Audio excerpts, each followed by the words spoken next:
I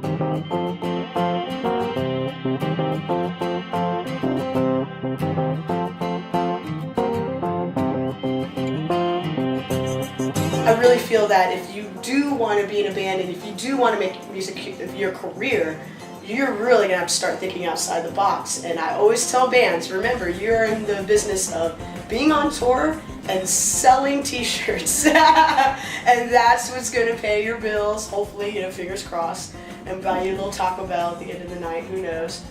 Well, I'm an independent artist. I've always been an independent artist, and I feel really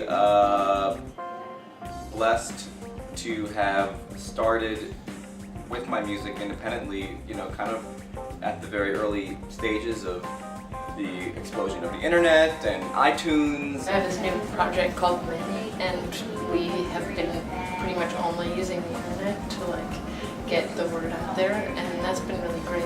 Facebook. I'm a really big person with technology. Twitter. Oh my gosh, I'm addicted to Twitter. Just having a Twitter account and updating that as much as I can is pretty much the best way to keep people interested. I tweet everything, to what I'm eating, broccoli, everything.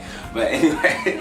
You do have to communicate with everyone, all your fans, and your fans have friends, and they have friends of friends, and et cetera, et cetera. I mean, it could just really blossom and grow. How many hours a day do you think you spend doing social networking to promote your music? To promote my music, I probably say about a good 10, 12 hours a day. Wow. I do it through my phone, thank God for technology. I don't really spend that much time on it anymore, but I probably spend 5 hours a day just PR for my band, whether that's writing emails to people or doing interviews or email interviews or phone interviews and stuff like that. So that's kind of what keeps it going. There are times when I'm like, how am I doing this? I'm doing the job of a staff of God knows how many that they have at the label with millions and millions of promotional dollars. It's the financial challenge, really, because to get your music out there like labels have done in the past, you have to have a lot of money to pay for your publicist, your radio promoter.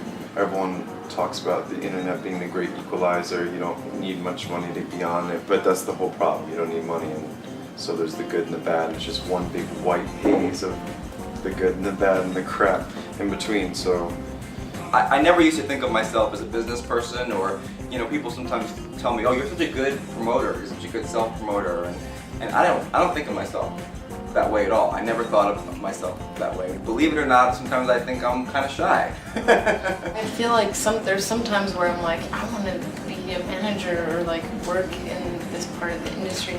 When you're in it, when you're in the work and you're really getting your hands dirty, when you get the validation back, I think it feels even better.